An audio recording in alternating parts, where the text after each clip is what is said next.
So we're here at Newcastle, which is the home of Newcastle United Foundation. It's a sport, health, educational hub that is a real central point where the foundation will deliver community programmes. So we're really pleased that we can show you around today.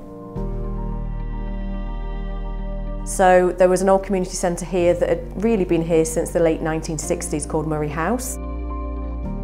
And that was really set up to support men and boys that had been made redundant from the shipbuilding industry. So that whole ethos about giving people opportunity is very much still here today. So it is a new building, but actually what it represents has very much stayed the same. The ground floor is very much about, I suppose, physical and mental health and well-being. You've then on level one is all about skills and learning, and it's about supporting young people getting back into work. And then, as you can see on the football pitch on the roof, it's creating aspiration for people to want to take part in the sport and get fitter and healthier. The driver really was to keep the views out to the front of the building. The rest of the building doesn't need necessarily as much natural light, and the wrap around the building and the wrap around the football pitch just gave it an elegant skin. With the different sides of the perforations, we had a degree of control to channel the views where we wanted them to be. You can kind of see through the perforated cladding back to the club. It all just hangs together really nicely. I suppose we did things a little bit differently to maybe, I suppose, a lot of private sector companies who were appointing a construction company. So we based the contract 60% on price and 40% on social value. So we wanted to work with an organisation that really fitted with our charitable objectives and the social outputs that we wanted to generate. What could a contractor that was coming on board give back to the charity?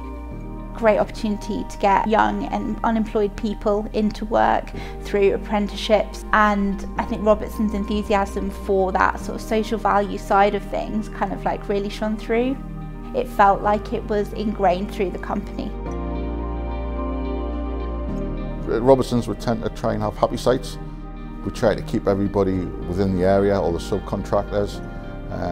So there was a lot of local trades used. The site itself is very tight. We're landlocked on 2 elevations. So we reversed the process, because by putting the brickwork in, it then limited the access even more. So we built the top sections of the cladding first, worked ourselves back down, and then we built up the brickwork to suit where the cladding was. We tried to get as much material pre-made off-site to limit the amount of cutting work we had to do on site and help us with our sustainability. So Robertson have been a really supportive partner, having that two-way communication for us as the foundation to feel comfortable in asking kind of quite silly questions potentially, and Robertson were great in coming back to us and saying, look, we think you should do this in a potentially different way. So yeah, it's been a real collaboration between the two.